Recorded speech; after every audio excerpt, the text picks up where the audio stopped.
Viewers, कैसे हैं आप सभी। तो आज हम लेकर आ चुके हैं आपके लिए बहुत ही interesting Chinese series 19th floor की स्टोरी। तो कहानी की शुरुआत में दोस्तों हम देखते हैं व्हाइट जैकेट वाले जेम्स को, जो किसी अजीब सी जगह पे होता है। हाँ, दिखने में कोई अजीब अंडरग्राउंड सीवेज सिस्टम लगता है। अब जेम्स यहाँ तक पहुँचा कैसे ये तो हमें नहीं पता, पर यहाँ कुछ ऐसा तो है जो जेम्स के पीछे पड़ा हुआ है, और वो क्या है दोस्तों ये भी हमें नहीं पता। हाँ, पर वो जेम्स को मारने की कोशिश में है, इसलिए जेम्स अपनी जान बचाने के लिए भागे जा रहा है। काफी देर तक यहाँ वहाँ गिरते पड़ते भागता है और भागते भागते थक जाता है। तभी कोई आदमी आता है जो कौन है ये भी हमें नहीं पता। बाबू लोग आपको पता है? रुकिए जरा दोस्तों, ये सीरीज है तो इसका बिल्डअप होता है धीरे धीरे। तो तभी वहाँ पे कोई आदमी आता है और जेम्स का मुंह दबा देता है और आवाज निकालने से बिल्कुल मना करता है। तो जेम्स यहाँ पे बस ये कहता है कि वो उसके पीछे गए हुए हैं, हमें उसे यहाँ एंटर नहीं करने देना चाहिए। अब ये जेम्स किसके बारे में बात कर रहा है दोस्तों ये भी हमें नहीं पता। तभी जेम्स की नींद खुल जाती है और उसकी आंखें बिल्कुल सुर्ख लाल एकदम। हम तो सिर्फ यही देखते हैं दोस्तों कि जेम्स अपनी चेयर पे थका पड़ा हुआ है और उसके सामने 3 कंप्यूटर स्क्रीन है जिसमें कुछ तो चल रहा है। थोड़ी देर के बाद उसकी स्क्रीन पे शो होता है टारगेट आइडेंटिफाइड और उसमें कैटी नाम की लड़की की फोटो के साथ उसकी सारी डिटेल्स पॉपअप होती है। इसके बाद हम जियांगवा नाम के कॉलेज को देखते हैं, जहाँ वैसे तो बहुत सारे स्टूडेंट हैं पर न्यू बैच की भी एंट्री हो गई है। इसमें मिनी नाम की एक इन्फ्लुएंसर भी होती है जो कि व्लॉग बनाती है कि हेलो बेबीज, आज मेरे कॉलेज का पहला दिन है, मैं जियांगवा में स्टडी करने के लिए बहुत एक्साइटेड हूँ। आप लोग बने रहिए मेरे साथ और देखते रहिए क्या क्या होता है यहाँ पे। तभी येंग नाम का लड़का मिनी को पहचान लेता है। वो कहता है अरे मिनी, ये सच में तुम हो क्या? मुझे तो मेरी आंखों पे यकीन नहीं हो रहा। मैं सच बताऊं तुम्हारा ब्लॉग डेली देखता हूँ मैं। कहा यार अब तो हम एक ही कॉलेज में हैं, इसी बात पे हाथ मिलाओ। मगर मेरी दोस्तों येंग को ज्यादा भाव नहीं देती। वो उसे एक फैन की तरह ट्रीट करती है कि थैंक यू, मेरे ब्लॉग्स देखते रहते हो तो बहुत ही बढ़िया, ऐसे ही आगे भी देखते रहना और मेरे अच्छे फॉलोवर्स बढ़ाना, लेकिन ना मेरे क्लोज आने की कोशिश मत करना। वहीं येंग तो उससे और बातचीत करना चाहता था, तो वो बिना मिनी के पूछे हुए बता देता है कि मैं ना यहाँ पे बिजनेस एडमिनिस्ट्रेशन की स्टडी कर रहा हूँ और तुम क्या करने वाली हो? तो वो बताती है मैं तो फिल्म्स और टेलीविजन परफॉर्मेंसेस ब्रांच में हूँ। ये दोनों बात कर ही रहे होते हैं कि तभी कैटी एंट्री करती है कॉलेज में अपनी बाइक से। उसकी बाइक भी ब्लैक है और उसने ऊपर से नीचे तक सब ब्लैक ही पहन के रखा हुआ है, शायद वो ब्लैक को पसंद करती है। अब सभी उसको घूर घूर के देखे जाते हैं जैसे उन्होंने कभी इतनी कमाल की लड़की नहीं देखी। तो येंग मेरी को बताता है वो आई है ना बाइक में अभी, वो कैटी है, बहुत ही खड़ूस है और स्मार्ट भी, ऐसा उसके हाई स्कूल फ्रेंड्स का कहना था। हाँ, मैं वैसे उसको रियल में नहीं जानता, पर मैंने उसके बहुत सारे किस्से सुन के रखे हुए हैं। मैंने तो सुना है कि वो हमेशा अपने बैग में हैमर रखती है और वक्त आने पे उसी हैमर से ठोक भी देती है लोगों को, तो बच के रहना उससे। तो जब कैटी अपने डॉम की ओर जा रही होती है तो हॉन्टेड बिल्डिंग के पास अचानक से तेज हवाएं आती है। वहीं उसकी नजर पड़ती है जेम्स पे जो कि हॉन्टेड हाउस में खड़ा होता है। उसने बिल्कुल एक गंदी सी व्हाइट जैकेट पहन के रखी हुई है, बाल और दाढ़ी भी बड़ी हुई है, जैसे पता नहीं कितने महीनों से उसने अपनी देखभाल ना की हो। तभी वहाँ पे जेनी नाम की एक स्वीट सी लड़की आती है। वो कैटी को पहले से जानती थी और उसे अपनी बड़ी बहन की तरह मानती थी। हालांकि ये सेम क्लास में होते हैं दोस्तों। वो कैटी को हॉन्टेड बिल्डिंग की ओर देखते हुए देख लेती है और कहती है मैंने तो ऑनलाइन इस बिल्डिंग के बारे में बहुत सारे क्रिप्टिक किस्से सुने हुए हैं। फिर हमें पता चलता है कि कैटी और जेनी एक ही मेजर कर रहे हैं। ये दोनों ही एल्डरली हेल्थ केयर में है दोस्तों, और जेनी कैटी के साथ ही उसका डॉम शेयर करना चाहती है क्योंकि उसे कैटी के साथ सेफ फील होता है। तो जब ये दोनों अपने डॉम में जाते हैं तो वहाँ पहले से मिनी होती है। अब मिनी कैटी से बात करने की कोशिश तो करती है पर कैटी उसके हेलो का कोई जवाब नहीं देती, डायरेक्ट इग्नोर दोस्तों। अब कैटी आने के साथ ही देखती है कि स्टॉर्म की एक चेयर थोड़ी हिल डुल रही है, इसलिए वो अपने बैग से हैमर निकालकर चेयर को ठोक पीट कर बिल्कुल सही कर देती है, जिससे मिनी की हालत खराब की। येंग ने सही कहा था, ये तो बड़ी अजीब है, इसके पास तो सच में हैमर है बैग में। अब हैमर की आवाज को सुनकर टॉम बॉय सीना जाग जाती है और कहती है कि तुमने तो आते इसको कंस्ट्रक्शन साइट बना दिया। तो तब कैटी सीना की ओर देखती है, वो लंगड़ाते हुए चल रही थी इसीलिए वो उसे कुछ भी नहीं कहती। वहीं जेनी सीना की मदद करने जाती है। तब सीना कहती है मैं ठीक हूँ बहन, सिंपैथी की मुझे जरूरत नहीं है। वो कहना कि मैं स्पोर्ट्स में थी और एक पैर से लाचार होने के बाद अब मुझे बिजनेस एडमिनिस्ट्रेशन करना पड़ रहा है। तो इस तरह से दोस्तों इस डॉम में कैटी, जेनी, मिनी और सीना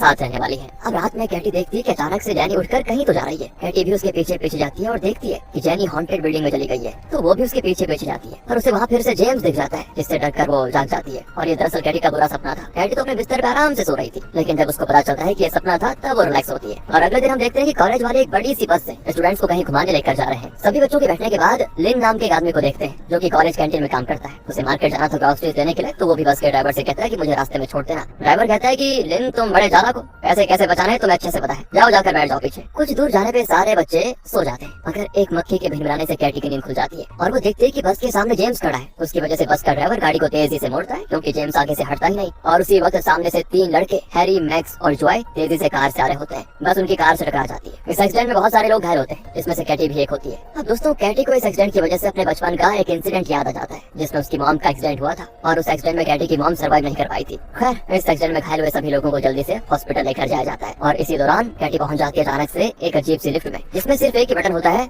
19th फ्लोर। और इस तरह के दोस्तों हम टोटल 6 लिफ्ट देखते हैं जो कि हवा में लटकी हुई है। अब लिफ्ट में एक ही बटन होने की वजह से कैटी 19th फ्लोर का बटन ये सोचकर दबा देती है कि चलो कहीं तो निकलूंगी, इस लिफ्ट में बंद रहने से तो अच्छा ही होगा कि बाहर निकल जाऊं 19वें फ्लोर पर। लेकिन दोस्तों उसको अंदाजा नहीं था, रत्ती भर भी अंदाजा नहीं था कि 19वें फ्लोर पे एक नाइटमेयर उसका इंतजार कर रहा होगा। जैसे ही लिफ्ट 19th फ्लोर पे रुकती है ना, कैटी डरते डरते बाहर निकलती है। उसके तो होश उड़ जाते हैं क्योंकि यहाँ पे वही हॉन्टेड हाउस है उसके कॉलेज वाला, जिसकी बहुत सी क्रीपी स्टोरीज फेमस थी। पर आसपास दूर दूर तक कैटी को कोई दिखाई नहीं देता, इसीलिए उसे हॉन्टेड हाउस में ही जाना पड़ जाता है। अंदर जाकर कैटी अभी चीजें समझने की कोशिश कर ही रही होती है कि यहाँ चल क्या रहा है, मैं यहाँ पे कैसे आई। तभी जेनी भी आ जाती है दोस्तों, और उसके बाद कैंटीन वाला वो अंकल लिन। इसके बाद कैटी को लगता है कि हम तीनों के अलावा भी यहाँ कोई है, और जब वो उस आदमी की ओर जाने के लिए मुड़ती है तभी वहाँ पे कार वाले तीनों लड़के आ जाते हैं, यानी कि वही हैरी, मैक्स और जॉय। अब दोस्तों यहाँ पे एक चीज नोटिस करने वाली है कि इन 6 लोगों ने हॉस्पिटल वाले कपड़े पहन के रखे हुए हैं और यहाँ ये तीनों लड़के आपस में बातें करने लगते हैं कि भाई हम मर गए क्या, और ये तो स्वर्ग जैसा नहीं लग रहा, कहीं हम नरक में तो नहीं आ गए। तो मैक्स कहता है नहीं भाई हम मरे नहीं है, मरने पे तो हम पक्का स्वर्ग ही जाएंगे, ये जरूर देखना हमारा सपना होगा। वैसे ये लोग कौन है, तुम्हारा भी एक्सीडेंट हुआ था क्या? तो जेनी बताती है हाँ हम बस में थे। अब दोस्तों ये लोग आपस में बातें कर ही रहे होते हैं कि तभी हैरी को एक रिकॉर्डर टाइप का कोई डिवाइस नजर आता है जो वो प्ले कर देता है और प्ले करते यहाँ की सारी लाइट्स ऑफ हो जाती है और सामने एक बड़े से स्क्रीन पे पपेट शो चलने लगता है जिसे बाकी लोग एंजॉय कर रहे होते हैं। मगर हैरी जानने की कोशिश करता है कि आखिर इन पपेट्स को कंट्रोल कौन कर रहा है, इसलिए वो पर्दे के पीछे झांकता है और शॉक्ड क्योंकि वहाँ पे कोई है ही नहीं। हैरी ये बात अपने दोस्तों को बताता है और तभी कैटी को फिर से जेम्स दिखाई दे जाता है और वो उसके पास जाती है और पूछती है तुम कौन हो। तो दोस्तों वो बस इतना ही कह पाता है कि तुम्हें यहाँ नहीं आना चाहिए था। और तभी पर्दे से पपेट्स बाहर निकल आते हैं, उनमें से एक पपेट जेम्स को स्टैब करके मार डालता है और तभी वहाँ पे हैरी आता है। तो वो जेम्स को मरा देखकर भागने की कोशिश करता है पर सीढ़ी से गिर जाता है, उसका पैर पूरा मचक जाता है। जैसे वो उठने की कोशिश करता है तो पपेट उसे भी मार डालते हैं स्टैब करके। ये देखकर सभी की बुरी तरह से हालत खराब। दोस्तों जॉय अब हैरी के पास जाना चाहता है पर मैक्स उसको रोक लेता है कि मत जा, वो उसे अपने साथ बका ले जाता है। वहीं मेन गेट बिल्कुल बंद हो चुका था तो वो बाहर तो जा नहीं सकते थे, इसीलिए इनको अग्नि पपेट्स मॉन्स्टर से अपनी जान बचाने के लिए इसी हॉन्टेड हाउस में यहाँ वहाँ भटकना पड़ेगा। अब जैसे जॉय देखता है कि मॉन्स्टर्स हमारे आसपास नहीं है, उसे थोड़ा सेफ फील होता है और वो हैरी के लिए रोने भी लगता है कि यार बुरा हुआ बेचारे के साथ। तो मैक्स उसका मुंह बंद करता है अपने हाथों से कि तुम्हारा रोना सुनकर वो मॉन्स्टर्स आ जाएंगे, भाई चुप हो जा। इसके बाद मैक्स जॉय को समझाता है कि ये हमारा सपना है बुद्धू,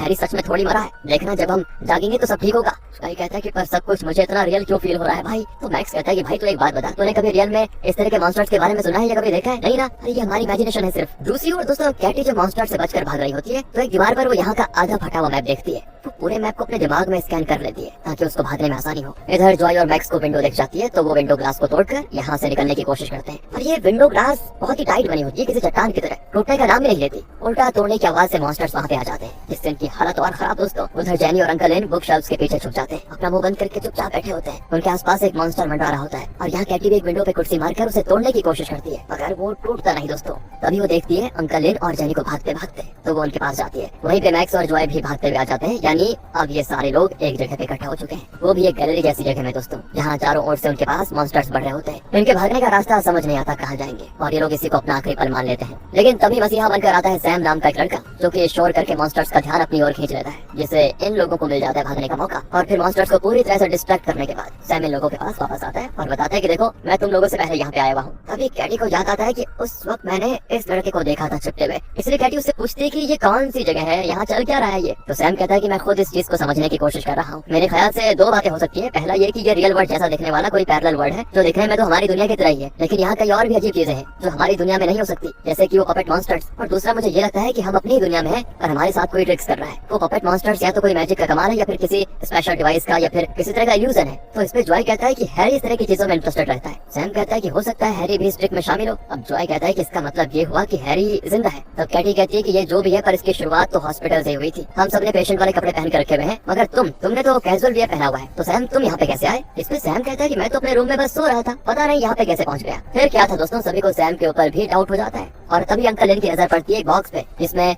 6 पोटली रखी होती है और यहाँ पे मौजूद लोग भी 6 ही हैं, 6 बचे हैं मतलब, इसलिए सभी एक एक पोटली उठाकर चेक करने लगते हैं। कैटी की पोटली में से आधा फटा हुआ मैप निकलता है, वो उसे गौर से देखती है और समझ जाती है कि वॉल पे मैंने जो आधा मैप देखा ये उसी का वाकई हिस्सा है। जेनी को पोटली में से एक फ्राइंग पैन मिलता है, जॉय को एक बड़ा और मोटा सा कैंडल और माचिस, वहीं मैक्स को एक कुल्हाड़ी, सैम को एक टॉर्च और अंकल इनको कुछ तो वायर वाली इलेक्ट्रिक चीज मिलती है जिसका यूज उनको नहीं पता। साथ ही जेनी भी सोच रही थी कि इस फ्राइंग पैन का मैं क्या ही करूंगी, और सैम कहता है कि ऐसा मत सोचो, जो कुछ भी हमें मिला है वो जरूर हमारे किसी न किसी काम की चीज है, बस हमें एक दूसरे का साथ देना होगा। तभी मैक्स सोचता है कि हमारे पास सबसे काम की चीज होनी चाहिए, मुझे तो कुल्हाड़ी मिल चुकी है, अब किसी तरह कैटी से मैप लेना होगा ताकि इन दोनों का यूज करके मैं और जॉय यहाँ से निकल सके। तो दोस्तों वो कैटी के साथ एक डील करता है कि हम अपनी पीठ के पीछे दोनों सामान रखेंगे और तुम जिस हाथ का नाम लोगी उस हाथ में रखी चीज तुम्हें दे देंगे और हम जो हाथ बोलेंगे उस हाथ की चीज तुम हमें दे दोगी। ये एक गेम की तरह होगा लेकिन इसमें डील है। मैक्स कहता है लेफ्ट हैंड, और कैरी के लेफ्ट हैंड में उस वक्त मैप था तो वो ईमानदारी से उसको दे देती है। और जब वो लेफ्ट हैंड कहती है तो पीठ पीछे हाथ की चीजें एक्सचेंज करके वो सामने टेबल पे कैंडल और माचिस रख देता है। जेनी कहने लगती है कि जरूर इसने चीटिंग करी है, और अब वो मैक्स 7वें आसमान पे था कि मुझे जो चाहिए मिल गया, अब मुझे इन लोगों के साथ की कोई जरूरत ही नहीं है। वो मुंह फेर कर जॉय के साथ वहाँ से चला जाता है और जाकर कुल्हाड़ी से विंडो ग्लास तोड़ने लगता है,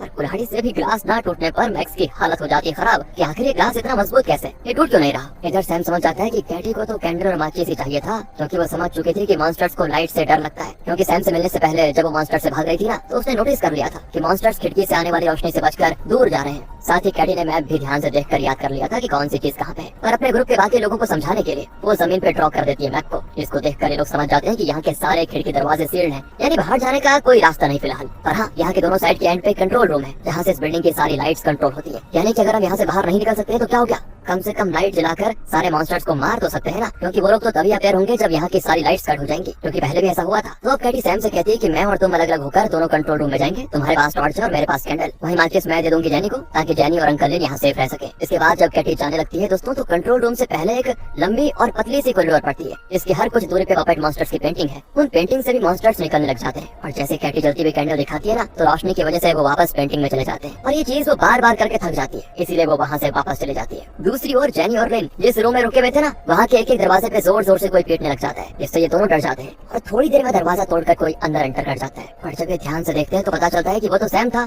अब सैम इनको अकेला नहीं छोड़ना चाहता और अपने साथ लेकर चला जाता है। आगे इनको वही दोस्तों मॉन्स्टर्स मिलते हैं, जिन्हें टॉर्च की लाइट दिखाकर ये डिस्ट्रॉय कर देते हैं, और ये चीज पीछे से मैक्स और जॉय देख लेते हैं। दरअसल उनके पीछे भी मॉन्स्टर्स पड़े होते हैं, इसलिए वो यहाँ वहाँ भाग रहे थे। और अब जब इन्होंने अपनी आंख से भी देख लिया था और सैम से बात करके भी पता कर लिया था कि मॉन्स्टर्स लाइट से डिस्ट्रॉय हो जाते हैं, तो वो प्लान बनाते हैं इनसे टॉर्च छीनने का। वो जॉय से कहता है कि तुम सैम के पीछे से हमला करना, मैं उससे टॉर्च छीन लूंगा। मगर जैसे जॉय सैम पे हमला करता है ना, तो सैम उसके हाथ नहीं आता, उल्टा वो जॉय को दबोच लेता है। वही मैक्स जेनी को अपने कब्जे में ले लेता है और फिर सैम से सौदा करता है कि मुझे अपनी टॉर्च दे दो, वरना मैं कुल्हाड़ी से जेनी को काट डालूंगा। तो अब सैम और मैक्स दोनों के पास एक एक बंदी थी। वो अपने अपने दोस्त को बचाने के लिए एक सौदा करते हैं कि तुम उसको छोड़ो, मैं इसको। पर दोनों को एक दूसरे पे यकीन नहीं होता, इसलिए ये फिर लिन का सहारा लेते हैं। ये दोनों अपने अपने हथियार लिन को दे देते हैं, और फिर लिन इन दोनों का हथियार एक्सचेंज करवाने वाला होता है। पर जैसे ही दोस्तों लिन मैक्स को टॉर्च पकड़ाता है और उसकी कुल्हाड़ी सैम को दे देता है, तो सैम कहता है कि तुम्हारे पास तो अब कोई हथियार नहीं है जेनी को मारने के लिए, पर मेरे पास अब तुम्हारी कुल्हाड़ी है, इसलिए मेरा टॉर्च जल्दी से मुझे वापस करो, वरना मैं जॉय को मार डालूंगा। और तब मैक्स कहता है कि सॉरी भाई, मेरे लिए अभी खुद जिंदा बाहर निकलना ज्यादा जरूरी है। ये कहकर वो टॉर्च के साथ वहाँ से भाग जाता है और छोड़ जाता है जॉय को मरने के लिए। और ये चीज जॉय को बहुत ही बुरी लगती है कि बताओ यार, मैंने मैक्स को अपना इतना अच्छा दोस्त समझा और वो मुझे मरने के लिए छोड़कर चला गया। मगर दोस्तों सैम जॉय को जान से नहीं मारता, वो उसे बस इतना कहता है कि तुम हमारी टीम में नहीं हो, इसलिए हमारे साथ नहीं चल सकते, और वो जॉय को वहीं पे छोड़कर चले जाते हैं। तब आता है मैक्स और कहता है कि सॉरी भाई, उनके सामने मुझे नाटक करना पड़ा, क्योंकि ये टॉर्च मैं उनको वापस नहीं करना चाहता था, और मुझे पता है कि सैम अच्छा लड़का है, वो तुम्हें नहीं मारेगा जान से। तब जाकर कहीं जॉय अपनी आंसू पहुंचता है कि चलो बच गया। इधर सैम के पास अब टॉर्च तो थी दोस्तों, इसलिए जब वो कॉर्नर पे पहुंचता है ना, तो वहाँ से दूसरी साइड से किसी के कदमों की आहट महसूस होती है। उसे समझ आ जाता है कि जरूर मॉन्स्टर्स ही हमारे पीछे आ रहे होंगे, इसलिए वो जेनी से माचिस लेकर चलाता है और धीरे धीरे आगे बढ़ता है। पर सामने से उसको कैंडल आती हुई दिखाई देती है, यानी कि उधर कैटी को भी यही लग रहा था कि सामने से मॉन्स्टर आ रहा है। इसी वजह से कैटी और सैम दोनों ही एक दूसरे को कुछ देर के लिए बस देखते रह जाते हैं। और तब जेनी और लिन उनको डिस्ट्रैक्ट करते हैं कि हो गया भाई, यहाँ पे कोई मॉन्स्टर नहीं है फिलहाल। तब कैटी उनको कॉरिडोर के मॉन्स्टर पेंटिंग के बारे में बताती है, पर अभी तक कॉरिडोर की पेंटिंग वाले मॉन्स्टर वहाँ से जा चुके थे, इसलिए ये लोग आराम से कंट्रोल रूम में पहुंच जाते हैं। अब कैंडल भी काफी छोटी हो गई थी, वहीं जाने अनजाने में ही सही, पर मैक्स दूसरे कंट्रोल रूम तक पहुंच जाता है, और अब उसके टॉर्च की बैटरी भी खत्म होने वाली थी, क्योंकि लाइट फ्लिकर कर रही थी, इसलिए वो भी लाइट्स ऑन करने की कोशिश करने लगता है। लाइट्स तो ऑन नहीं होती दोस्तों, उल्टा कैटी के रूम का पंखा ऑन हो जाता है, जिससे ये लोग समझ जाते हैं कि दूसरे कंट्रोल रूम में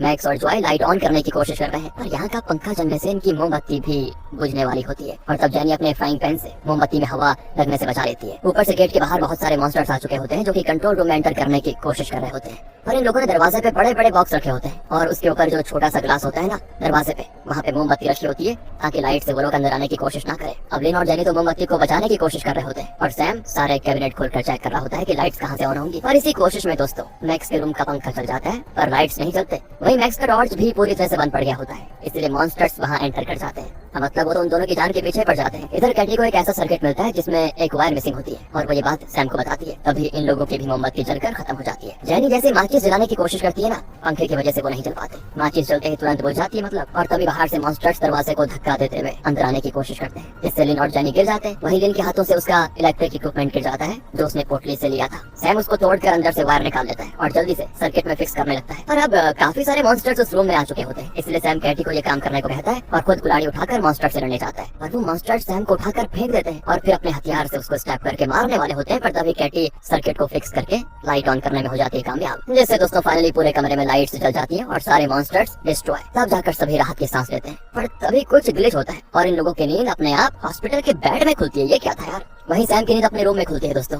अब सभी कंफ्यूज होते हैं कि रात में कितना बुरा सपना देखा यार। पर धीरे धीरे सभी और कंफ्यूज तब होते हैं जब जेनी अपने बुरे सपने के बारे में कैटी को बताती है, तो वो हैरान कि हम दोनों को भी सेम सपने कैसे आ सकते हैं। वहीं सपने में जो जेनी के सर पे चोट लगी थी गिरने की वजह से, उसमें से अभी रियल में दोस्तों खून आ रहा होता है। इसलिए कैटी तुरंत डॉक्टर को बुलाती है और उनसे शेयर करती है कि क्या दो लोगों को एक जैसा सपना आना पॉसिबल है। तो डॉक्टर बताते हैं कि आप दोनों ही एक्सीडेंट में घायल हुए थे, तो हो सकता है आप दोनों को सेम टाइप की इंजरी हुई होगी, इसलिए सेम सपने आए होंगे। उधर जॉय तो बिल्कुल बावला हो जाता है। तो मैक्स उसको कहता है कि देख यार, बुरा सपना था, भूल जा उसको। और जॉय कहता है कि सपने में अगर हैरी मरा था तो उसे रियल लाइफ में तो जिंदा होना चाहिए था ना, फिर वो यहाँ क्यों नहीं है, उसका बेड ये खाली क्यों पड़ा हुआ है। तो मैक्स कहता है वो जरूर कहीं बाहर गया होगा, चलो हॉस्पिटल स्टाफ से पूछते हैं। पर जब वो बाहर जाते हैं तो उनको सैम मिल जाता है, जो कि इनको बताता है कि मैंने भी वो सेम सपना देखा, और अभी जब मैं हॉस्पिटल में एंटर किया तो मैंने इन लोगों को देखा कि ये लोग एक लाश को लेकर जा रहे हैं जिसके लेफ्ट हैंड में बड़ी सी स्कार थी, और अपने सपने में मैंने वही स्कार हैरी के हाथ पे देखा था। तो कहीं ऐसा तो नहीं कि हैरी रियल में मर गया। ये जानकर जॉय काफी घबरा जाता है, पर मैक्स कहता है कि जब तक हम अपनी आंखों से उसकी लाश नहीं देख लेते हमें किसी की भी बातों पे यकीन नहीं करना। इसीलिए दोस्तों ये तीनों चोरी चुप के जाते हैं मॉर्ग, मगर वहाँ पे कड़ी सिक्योरिटी होती है जो इनको रोक लेती है और इन्हें हॉस्पिटल के डायरेक्टर के पास ले जाती है, जिनसे जब ये लोग अपनी चिंता शेयर करते हैं तो उनका कहना होता है कि ऐसा कुछ भी नहीं है, हैरी बिल्कुल ठीक है और आज सुबह उसको डिस्चार्ज कर दिया गया है क्योंकि वो ज्यादा घायल नहीं हुआ था इसीलिए। और हाँ, आप लोग एक दिन के लिए कोमा में थे इसलिए आप लोगों को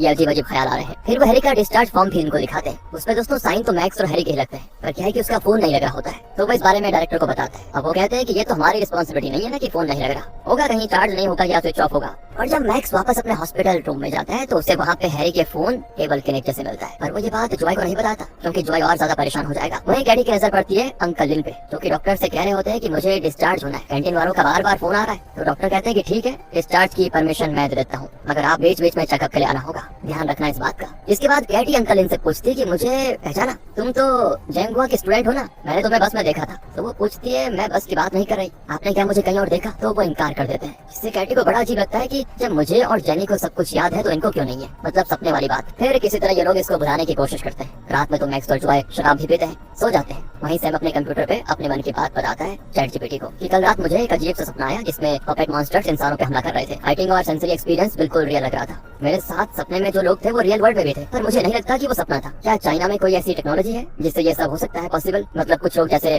पैरेलल डायमेंशन में जा सके, ऐसा है क्या। सैम दोस्तों अभी चैट जीपीटी के जवाब का इंतजार कर रहा होता है कि उसको नींद आ जाती है। एंड ये क्या, वो फिर से खुद को फ्लोर 19 पे पाता है जहाँ पे कैटी, जेनी, मैक्स, जॉय और अंकल लिन होते हैं। यहाँ कैटी लिन से पूछती है कि सुबह जब मैंने आपसे पूछा कि क्या आप मुझे जानते हैं तो आपने तो पहचाने से इनकार कर दिया था। इस पे लिन कहता है कि मैं क्या कहता कि तुम दोनों जवान लड़की को मैंने सपने में देखा था। अरे ये कितना गंदा साउंड कर रहा है, इसलिए मैंने मना कर दिया, और मैं वैसे भी कोई क्रीप इंसान नहीं बनना चाहता था तुम्हारी नजरों में। वहीं मैक्स और जॉय कहने लग जाते हैं कि अगर ये सब हैरी कर रहा है तो वो इस बार हमारे साथ क्यों नहीं है। तो सैम कहता है कि मेरे ख्याल से तो वो मर चुका है। दोस्तों अभी ये लोग सारा माजरा सही से समझ भी नहीं पाए थे कि इनके सामने जमीन से छोटे छोटे 6 टावर अपीयर होते हैं जिनमें आइडेंटिटी कार्ड्स रखे होते हैं, उन्हें उठाने को कहा जाता है और सारे आइडेंटिटी कार्ड्स पे कुछ न कुछ साइन बने होते हैं, मगर कैटी का आइडेंटिटी कार्ड ब्लैंक होता है, यानी उस पे कुछ भी बना या लिखा हुआ नहीं है। अभी सामने से फिर से पर्दे पे एक अलग तरह का मॉन्स्टर दिखाई देता है। इस बार ये 4 पैर का मॉन्स्टर है जो कि लाइट से भी नहीं डरता। वो जल्दी पर्दे से निकल कर बाहर आ जाता है और नाचने लगता है, पर जैसे माइक से अनाउंसमेंट होती है तो वो घुर्राते हुए मैक्स के पीछे पड़ जाता है। यहाँ दोस्तों ये लोग एक चीज नोटिस करते हैं कि वो सिर्फ मैक्स को ही दौड़ाया जा रहा है, जबकि उसके सामने बाकी लोग भी हैं, उनको इग्नोर कर रहा है।